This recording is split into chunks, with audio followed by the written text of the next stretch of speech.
Well, Nick Cannon, who's a regular guest on my show, and he's worth hundreds of millions of dollars. Bunch of successful projects, one after another. And we were kind of debating in our last interview about people hustling and so forth, and people being bosses and this, that. And he said, well, Vlad, you got to realize not everyone's a hustler. Some people just want to pay their bills and die. I believe in hustling. I believe, like, okay, look. Facts, and everybody doesn't have that hustler spirit. And just because some people are designed to be worker ants. Right, you have Everybody's runs. not a soldier. I had a great run as a DJ. At one point I realized, hey, I'm getting too old for this shit. I'm not going to keep supporting myself by doing these club gigs and so forth. It's time for me to switch up and do something completely different. Yeah. And that's where the videos, you cut the from movies, a different cloth. Like, everybody doesn't have that ingenuity. I respect hustlers. I don't respect people. But who, the majority of the world, that middle class that we were talking about, they're employees. I would say that's the majority of the world. Wouldn't you say? I was having this conversation today. I ask myself this all the time. I think most people have given up on the game. What do you mean? Well, I think most people. I think a lot of people that hate on the game right now have given up on it. That's why they hate on it. I don't want to play anymore. It's like the child that throws down the checkerboard. I'm getting beat so bad I can't play, so I throw the game away. And I think people are doing that with money now. I mean, look at the stat that you gave earlier about 1% of the people literally owning more than the entire middle class combined. When you're doing all the right things, and I can relate to this because I watched my mom do all the right things, save the money, paid for the house, paid the house off, paid the cars off, never stole from anybody, planned for retirement. She was still terrified every month. Are they going to stop my Medicare? Are they going to stop the Social Security? Is the health care plan going to change? Is my cash being invested right? Like, she was terrified. So at some point you're like, I give up, or we try to vote. We try to vote for the right president to somehow solve our problems. And this isn't an American issue, but this happens. We're in Brazil. Same thing goes on there. I go to Dubai. They're worried about the same things in Dubai. So I think a lot of people have given up on the idea they can change their condition in life. And therefore they end up doing too little or just enough to keep a job and to be used by the system. Yeah, I mean, when you look at these historical low unemployment rates, what I honestly feel is just skewing these numbers a lot is the whole gig culture of like Uber, Lyft, Postmates, whatever else. You have all these people that are technically employed. And I remember, a comedian named TK Kirkland, he's a regular on my show. We had a debate about Uber, and he said he claims that he knows guys that are making $2,000 a week driving for Uber. If you do an Uber Eats and Uber driving and you're making $2,000 a week because you're putting in the hours. And $2,000. I don't know anyone who makes $2,000. Oh, I know a couple make about $2,000 a week, sir. Really? Oh, absolutely. I have. How many hours a day do they work? They have to work a lot. 7 days a week. 7 days a week, but they coming home with $2,000 a week. Okay, I got it.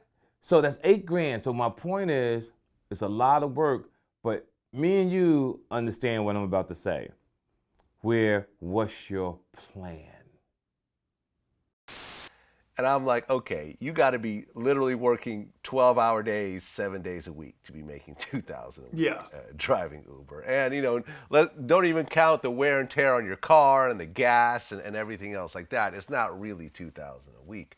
But you have all these people that have these jobs and they're scraping by. They feel like they're bosses because they don't have to punch in, but they have a job that has no trajectory at all.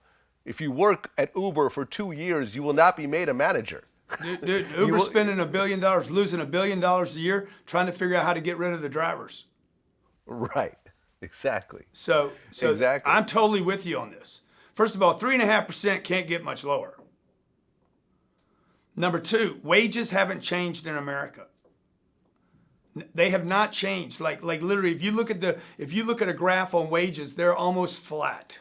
Little blip lately, but still not enough to think that gravity's not going to pull that number down again. You got the farm payrolls are getting hammered because of wages. The dairy business is off because people aren't drinking, they're lactose intolerant now. So the farmers are going out of business over there. Those are real jobs. If Uber gets rid of drivers, like Uber got rid of taxi cabs and their drivers, at least in every other city but New York, if the unemployment goes to 5% from the 3.5%, that's a 30% increase. There's going to be a lot of people hurting in America.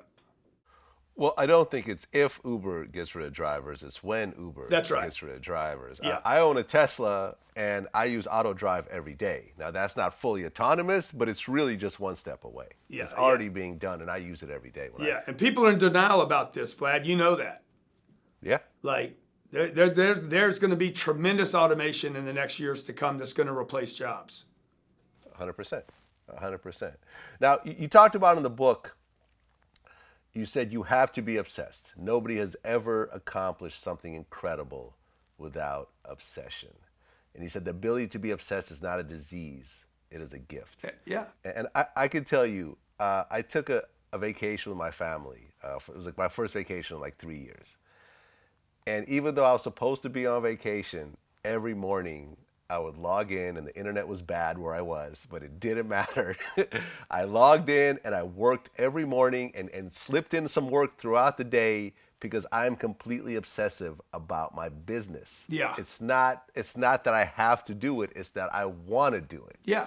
And this is what you're talking about, I assume. Yeah. And you can't name a person that you and I both can share their names. Nick Cannon, I know Nick. I mean, I don't know Nick, but I know of Nick because Nick must be obsessed. Yeah. And like all the greats, just go back all the way through time. These people become obsessed with their mission. And this is what's missing from the quitters. The people that you talked about earlier, they checked out on the game. They threw the checkerboard down. They're like, I quit, man. I can't win the money game. So I'm not going to be obsessed with it. The wealthy are obsessed with their wealth. Not for the money, man. Not for the money, but for the game. And people that want success. Elon Musk is obsessed with this electric thing. He doesn't care if it makes money. He doesn't even care if he's in the car business 20 years from now. He wants to change the game. Yeah, and the SpaceX thing. Let's not forget that. Yeah. Yeah, whatever he's doing, he wants to change the game. Everyone has that Musk in them, by the way. Like everybody has the genius in them. Everybody has a Steve Jobs. Everybody's got an Oprah. Everybody's got a Mother Teresa in them. And the more I can like be obsessed with whatever my little gift is,